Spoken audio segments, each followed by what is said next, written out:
Kelimeleri anlamaya başladığımız andan itibaren bu kelimelerin çağrıştırdığı anlamlar, kavramlar ve kalıplaşmış ifadeler kelime dağarcığımızı oluşturur.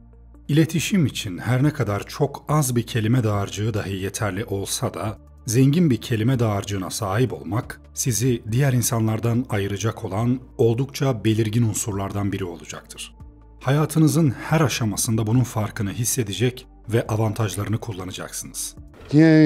Ceren'in borcu, anladın mı? Su borcu, anladın mı?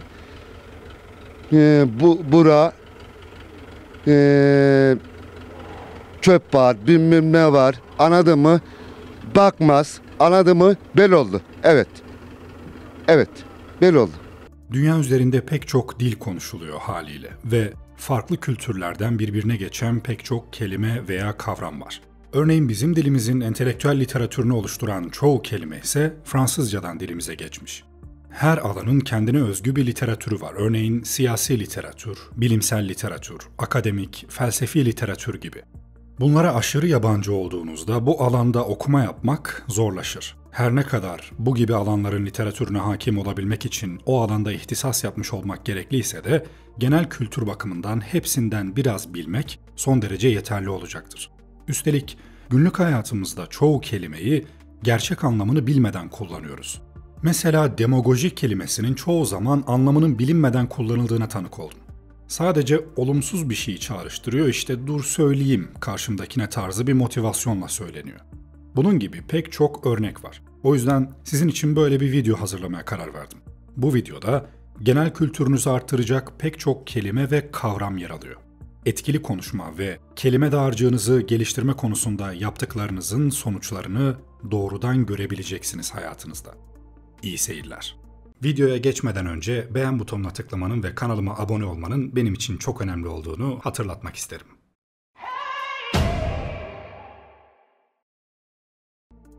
Diskur. Diskur terimi genel olarak bir dil veya iletişim sistemi içerisinde kullanılan söylem veya konuşma tarzını ifade eder. Felsefe, sosyoloji, dil bilim ve iletişim alanında kullanılan bir kavramdır. Diskur, belirli bir dil veya toplum içerisinde kullanılan dil bilgisi kuralları, sözcük seçimi, ifade tarzları ve söylem pratikleri gibi unsurları içerir. Bir toplumda veya bir kurum içinde belirli bir konunun nasıl konuşulduğu, hangi sözcüklerin kullanıldığı, hangi argümanların öne çıktığı gibi etkileşim ve iletişim süreçlerini kapsar. Diskur, güç ilişkileri, ideoloji, kimlik oluşumu, bilgi üretimi ve toplumsal normlar gibi birçok etkileşim ve sosyal yapıyı da içerir. Dil bilimde dilin toplumsal ve kültürel bağlamda nasıl işlediğini incelemek için diskur analiz yöntemi kullanılır. Kısacası diskur terimi, bir dil içerisinde belirli söylem biçimlerini, kuralları ve iletişim pratiklerini ifade eden kavramsal bir terimdir. Postmodern. 20. yüzyıl modernizmine tepki olarak doğan sanat ve düşünce akımına verilen ad, Fransızca ve İngilizce kökenli bir kelime. Postmodern terimi, modernizmin sonrasında ortaya çıkan bir kültürel, felsefi ve sanatsal akımı ifade ediyor. Postmodernizm, modernizmin özelliklerini eleştiren ve sorgulayan bir yaklaşımdır.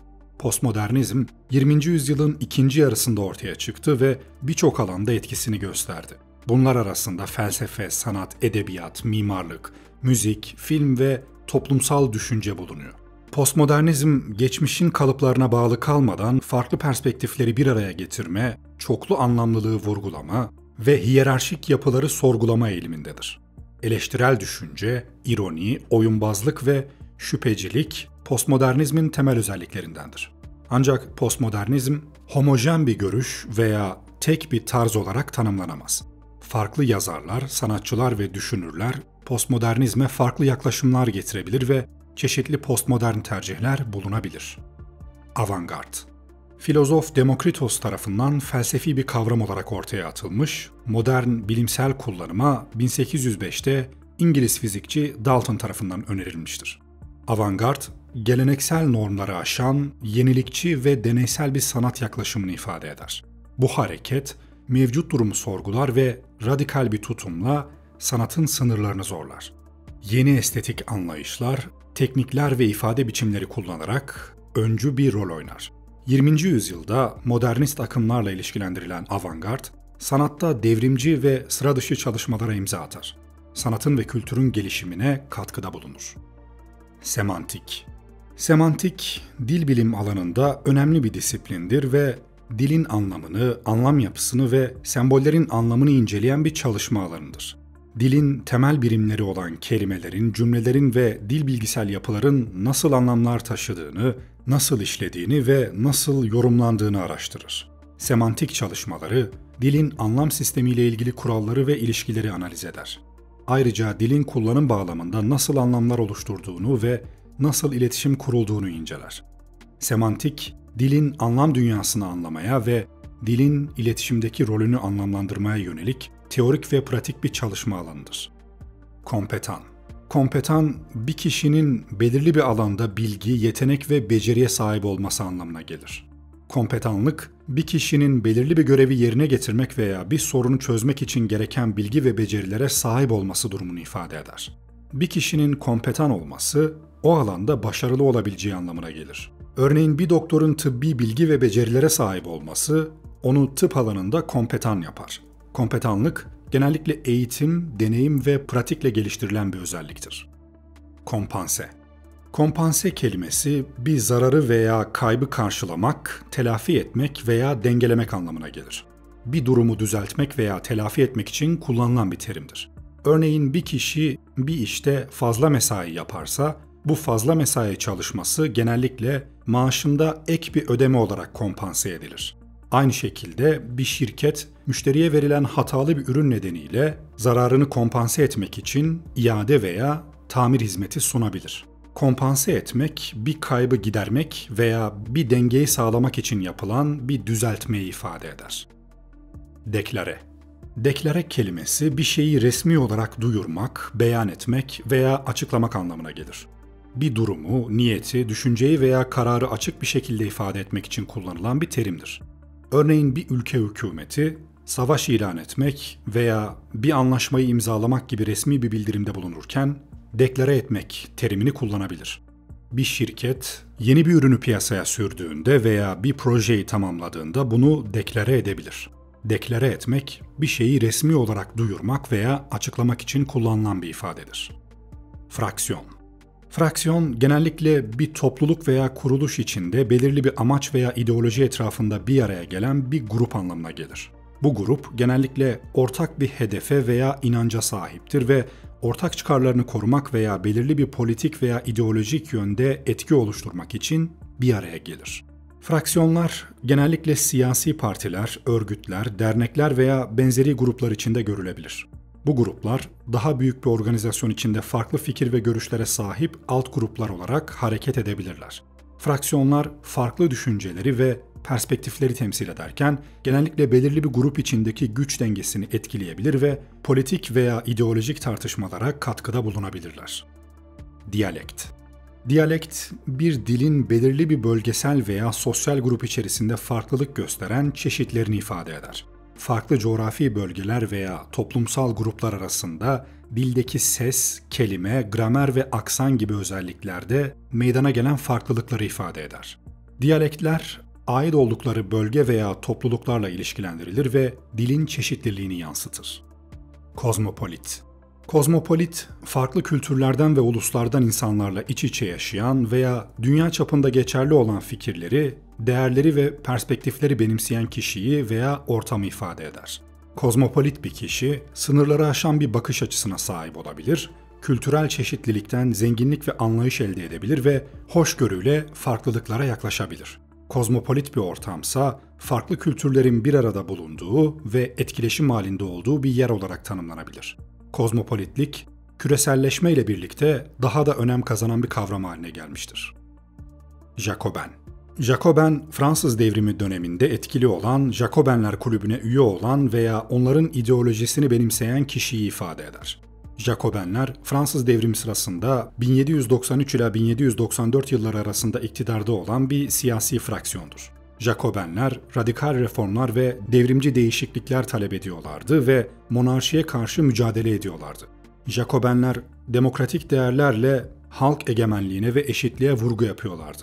Ancak bazı Jacobenler, devrimin yönünü otoriter bir şekilde belirlemeye çalıştıkları için eleştirilmişlerdir. Bu nedenle Jacoben terimi Bazen otoriter ve dogmatik bir politik yaklaşımı ifade etmek için de kullanılır. Entelektüel. Entelektüel, bilgi ve düşünce alanında üstün yeteneklere sahip olan ve bu yeteneklerini toplumun genel gelişimine katkıda bulunmak için kullanan kişiyi ifade eder. Entelektüel, genellikle derin bir düşüncel anlayışa sahip olan, bilimsel, felsefi, sanatsal veya siyasi konularda bilgi birikimi olan ve bu konuları analiz edip yorumlayabilen biridir. Entelektüeller, toplumlarda tartışmaları yönlendiren, farklı perspektifleri sunan ve yeni fikirlerin ortaya çıkmasında katkıda bulunan kişiler olarak tanınır. Entelektüeller genellikle yazılar, makaleler, kitaplar veya kamusal konuşmalar aracılığıyla düşüncelerini ifade ederler ve toplumsal değişim ve ilerleme için mücadele ederler. Konsolide.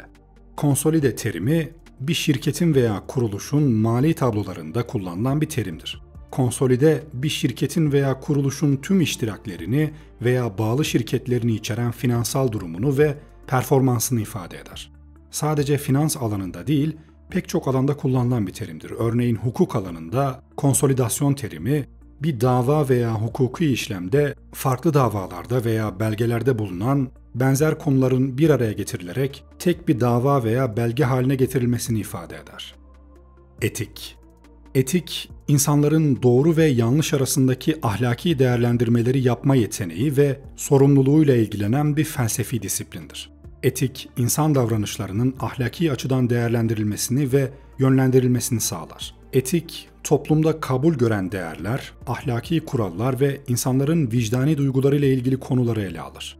İnsanların etik değerlere uygun hareket etmeleri, toplumda adalet, dürüstlük, sorumluluk ve saygı gibi değerlerin korunmasına katkı sağlar. Gaslighting.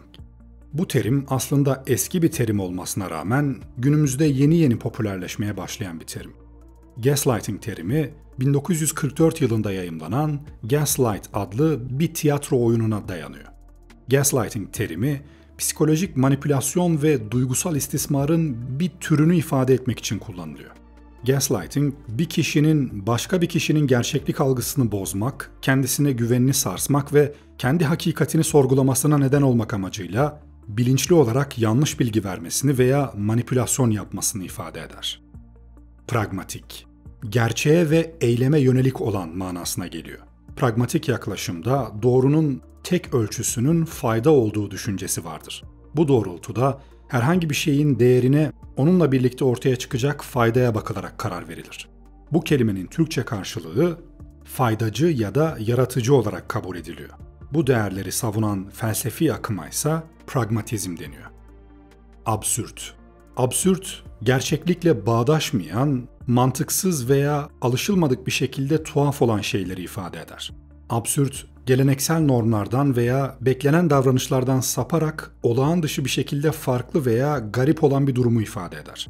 Genellikle güldürü veya ironi unsurlarıyla birlikte kullanılır ve absürt durumlar veya olaylar anlamsızlık hissi uyandırarak sıra dışı veya mantıksız bir şekilde sunulabilir. İroni. İroni, gerçek anlamının tam tersi bir şekilde konuşma veya yazma biçimidir. Bir durumu veya bir düşünceyi alaycı bir şekilde ifade etmek için kullanılır. İroni, bir mesajın yeryüzündeki anlamının tam tersi bir anlam taşıyarak yapılan bir açıklamasının aslında tersini ima etme veya alay etme amacı taşır. İroni genellikle mizah, eleştiri veya duygusal bir etki yaratmak için kullanılır. İroni, dilin gücünü ve zekayı kullanarak bir şeyin aslında ne olduğunu ima etmek veya vurgulamak için kullanılan etkili bir retorik aracıdır. Sinerji. Sinerji, farklı unsurların bir araya gelerek daha büyük bir etki veya başarı elde etmeleri durumunu ifade eder. Sinerji, birlikte çalışan veya bir araya gelen bileşenlerin tek başlarına elde edemeyecekleri sonuçları ortaya çıkarması anlamına gelir. Bu bileşenler, fikirler, yetenekler, kaynaklar veya enerjiler olabilir. Sinerji, bu bileşenlerin birbirlerini tamamlaması, güçlendirmesi veya birleşmesi sonucu ortaya çıkan sinerjik etkiyle kendini gösterir. Sinerji, işbirliği, uyum ve etkileşim kavramlarına dayanır ve genellikle daha iyi sonuç elde etmek için iş veya sosyal ortamlarda kullanılır. Ajite. Ajite, toplumu veya bireyleri etkileyerek duygusal bir tepki oluşturma amacı güden bir eylem veya taktiktir. Ajitasyon, genellikle bir konu, olay veya fikir etrafında güçlü duygusal tepkilerin oluşmasına yol açarak insanları harekete geçirmeyi veya belirli bir yönde düşünmelerini sağlamayı hedefler. Ajitasyon, propaganda veya manipülasyon gibi yöntemlerde kullanılabilir ve genellikle siyasi, toplumsal veya ideolojik amaçlar doğrultusunda gerçekleştirilir. Ajite edici bir dil, semboller veya görseller kullanılarak insanların dikkatini çekmek ve onları etkilemek amaçlanır. Kafkavari. Kafkavari ifadesi, yazar Franz Kafka'nın eserlerine benzer bir tarz veya atmosferi ifade etmek için kullanılan bir terimdir. Kafka'nın eserlerinde sıklıkla karşılanan ögeler arasında karmaşık ve kafa karıştırıcı bir anlatı, gerilim, yabancılaşma, bireysel çaresizlik ve absürt bir dünya görüntüsü yer alır. Kafkavari terimi, bu tür bir edebi yaklaşımı veya eserin Kafka'nın tarzına benzeyen özelliklerini tanımlamak için kullanılır. Kafkavari ifadesi, Kafka'nın eserlerini anlamak ve tanımlamak için kullanılan bir kavramdır. Demagoji. Demagoji, insanları etkilemek, onları ikna etmek veya manipüle etmek amacıyla duygusal veya yanıltıcı argümanlara dayanan söylemler kullanma ve bunları siyasi veya toplumsal bir amaç için kullanma eğilimidir. Demagoji, genellikle kitlelerin duygusal tepkilerini kullanarak, gerçekleri çarpıtarak veya yanıltıcı bilgiler sunarak halkın desteğini kazanmaya veya bir konuyu manipüle etmeye çalışır. Demagoji, mantık yerine duygusal tepkilere dayanır ve genellikle popülist siyaset veya propaganda aracı olarak kullanılır. Retorik. Retorik, etkileyici ve ikna edici konuşma veya yazma sanatıdır. Retorik, dilin kullanımıyla insanları etkilemeyi, düşüncelerini ve duygularını etkileyici bir şekilde ifade etmeyi hedefler. Retorik, güçlü argümanlar oluşturmayı, ikna edici dil ve üslup kullanmayı, duygusal etki yaratmayı ve dinleyicilerin veya okuyucuların üzerinde etkili olmayı amaçlar. Retorik, politik konuşmalar, halka hitaplar, tartışmalar, yazılı metinler ve diğer iletişim biçimlerinde kullanılabilir. Alegori. Alegori, sembolik anlatım veya hikaye kullanılarak soyut fikirleri, kavramları veya gerçekleri temsil etme yöntemidir. Bir konuyu veya durumu gerçek dünyadaki sembollerle temsil etmek suretiyle anlamı derinleştirir ve daha geniş bir anlam kazandırır. Alegoriler genellikle edebiyat, sanat veya retorik alanlarda kullanılır. Bu anlatım biçimi, dolaylı bir şekilde bir mesajı iletmek, toplumsal veya politik eleştirilerde bulunmak veya dini veya ahlaki bir fikri aktarmak için kullanılabilir. Örneğin Hayvan Çiftliği romanı, George Orwell tarafından yazılmış bir alegori olarak kabul edilir. Çünkü hayvanlar aracılığıyla toplumsal ve politik olayları temsil eder. Nüans. Nüans, bir toplumun veya durumun ince ayrıntılarına dikkat etmeyi gerektiren, farklılık ve incelik taşıyan ayrıntılardır. Bir düşünce, duygu, renk, ses veya herhangi bir unsurdaki küçük farklılıklar ve ayrıntılar nüans olarak adlandırılır. Nüanslar bir ifadenin veya anlatının derinliğini, zenginliğini ve karmaşıklığını arttırabilir. Bu terim genellikle edebiyat, sanat, müzik veya iletişim alanlarında kullanılır. Nüansları fark etmek ve anlamak, daha zengin ve ayrıntılı bir anlayışa sahip olmanızı sağlar. Eklektik. Eklektik, farklı kaynaklardan, farklı düşünce akımlarından seçmeler yaparak oluşturulan bir yaklaşımı veya bir düşünce tarzını ifade eder. Eklektik bir yaklaşım, çeşitli fikirleri, görüşleri veya ögeleri bir araya getirerek en iyi veya en uygun olanı seçmeyi amaçlar.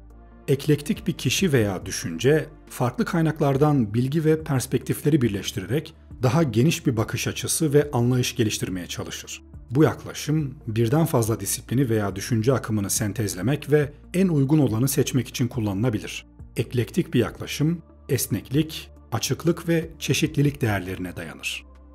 Jargon.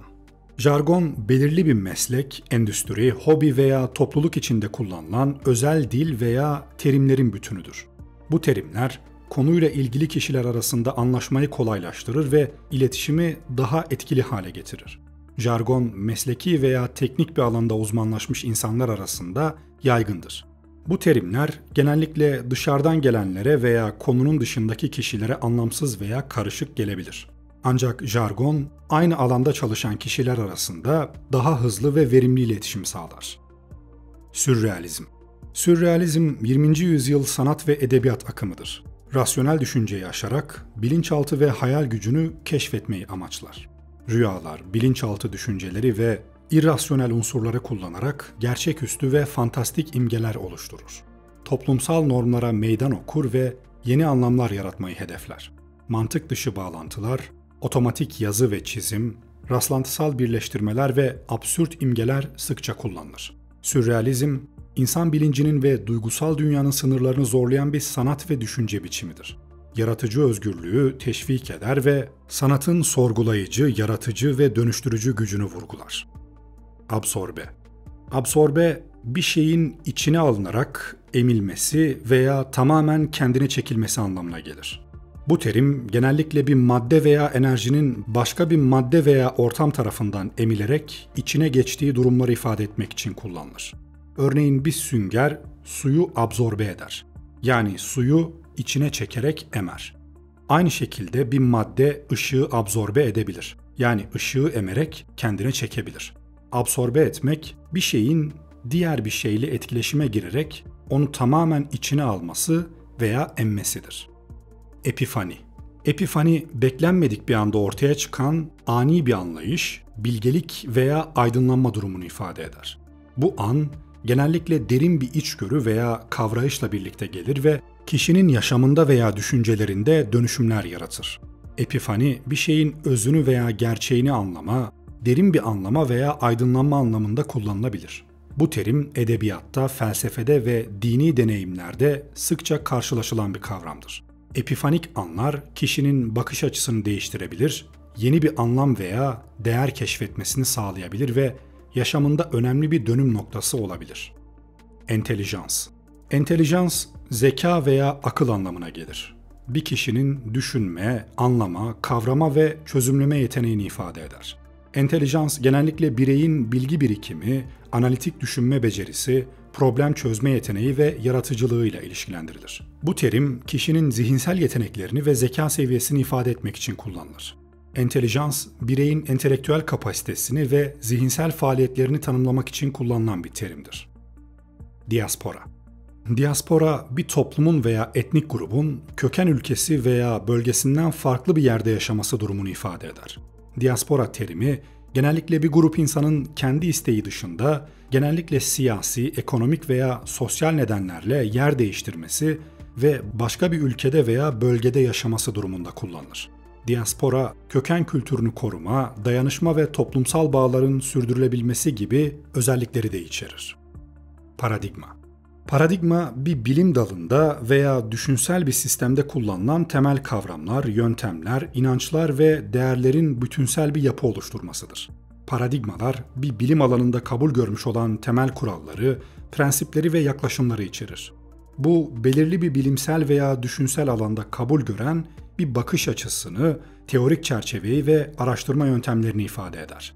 Paradigmalar, bir disiplinin gelişmesinde ve bilgi üretiminde yol gösterici rol oynar. Aynı zamanda paradigma değişimleri bilim ve düşünce tarihinde büyük dönüşümlere yol açabilir ve yeni fikirlerin kabul edilmesine ve yayılmasına katkıda bulunabilir. Angaje. Angaje terimi Fransızca kökenli bir kelimedir ve bağlı, taahhütlü, ilgili gibi anlamlara gelir. Genellikle siyasi veya sosyal açıdan bir konuya bağlanma, katılım veya taahhüt anlamında kullanılır. Bir kişi ya da sanatçı angaje olduğunda belirli bir ideolojiye, toplumsal harekete veya politik görüşe bağlılığını ifade eder. Bu bağlamda angaje olan kişi veya sanatçı toplumsal meselelerle ilgilenir, eleştirilerde bulunur ve değişimi teşvik eder. Angajman, sosyal veya politik bir duruş sergileme ve toplumsal değişime katkıda bulunma anlamında kullanılan bir terimdir. Provoke. Provoke kelimesi bir kişinin veya bir olayın bilinçli bir şekilde başkalarını tahrik etmek, kışkırtmak veya uyandırmak anlamına gelir. Bir durumu, tepkiyi veya duyguyu isteyerek veya istemeyerek provoke etmek, genellikle bir tepki oluşturmayı amaçlar. Provoke etmek, genellikle bir düşünce, fikir veya duyguyla ilgili olarak insanları düşündürmek veya tartışmaya yönlendirmek için yapılan bir eylemdir. Bu terim, bir konuda tartışma yaratmak, duygusal bir tepki uyandırmak veya bir kişinin tepki vermesini sağlamak için kullanılabilir. Konsensus. Konsensus bir grup veya topluluk içinde farklı fikir, görüş veya çıkarlar arasında ortak bir uzlaşıya varılması durumunu ifade eder. Konsensus, taraflar arasında anlaşma sağlanması ve ortak bir noktada birleşilmesi anlamına gelir. Konsensus, demokratik bir süreçte veya bir grup içerisinde kararlar alınırken tüm katılımcıların fikir birliğine varması anlamında kullanılır. Konsensus, farklı perspektifleri dikkate alarak uzlaşma yolunu seçmek ve ortak bir çözüm bulmak için kullanılan bir yöntemdir. Bu şekilde herkesin katılımı ve onayıyla alınan kararlar genellikle daha kabul edilebilir ve sürdürülebilir olabilir. Statüko. Statüko, mevcut durumu veya mevcut düzeni ifade eden bir terimdir. Genellikle siyasi, sosyal veya kurumsal bağlamlarda kullanılır. Statüko, mevcut halin korunmasını ve değişimin engellenmesini ifade eder. Yani mevcut düzenin sürdürülmesini savunan bir anlayışı temsil eder. Statüko, bazen eleştirilen veya değiştirilmesi gereken bir düzeni ifade ederken, bazen de istikrar, güvenlik veya düzenin korunması gerektiği düşüncesini ifade eder. Terim genellikle değişime karşı olan tutumu veya mevcut durumun muhafazakar bir şekilde korunmasını ifade etmek için kullanılır. Doktrin. Doktrin, belli bir felsefi, politik, askeri veya dini öğretinin veya prensiplerin sistematik bir şekilde ifade edildiği ve açıklandığı bir kurallar ve prensipler bütünüdür. Bir doktrin, belirli bir alanda veya konuda benimsenen ve izlenen temel prensipleri, stratejileri, inançları ve hedefleri içerebilir. Doktrinler genellikle bir kurum, örgüt, siyasi parti, ülke veya ideolojiye özgüdür ve o kurumu veya ideolojiyi yönlendiren temel ilkeleri ve değerleri yansıtır. Doktrinler belli bir alanda bilgi, eylem ve karar alma süreçlerini yönlendirmek ve koordine etmek için kullanılır. Doktrinler bir topluluğun veya bir grubun belirli bir amaç doğrultusunda ortak bir anlayışa ve eyleme sahip olmasını sağlar. Aktüel. Aktüel, güncel, mevcut veya şu anki anlamına gelir. Bir konunun veya durumun mevcut zamanla ilgili olduğunu ifade eder. Aktüel terimi genellikle haberler, medya ve güncel olaylarla ilişkili olarak kullanılır. Bir olayın, bir konunun veya bir durumun aktüel olduğu ifade edildiğinde, olayın veya durumun şu anda gerçekleşmekte veya ilgi uyandırmakta olduğu anlaşılır. Aktüel, zamanla ilişkili olarak değişebilir ve güncelliğini kaybedebilir. Bu nedenle bir konunun veya olayın aktüel olduğu zaman dilimine bağlıdır ve zamanla yerini başka aktüel konulara bırakabilir. Ve geldik videomuzun sonuna. Buna benzer videoların devamını istiyorsanız bu videoya mesela 2000 like göndererek bunu bana belirtebilirsiniz. Ben Shock Voice. Bir sonraki videomda görüşmek üzere. Kendinize iyi bakın, hoşça kalın.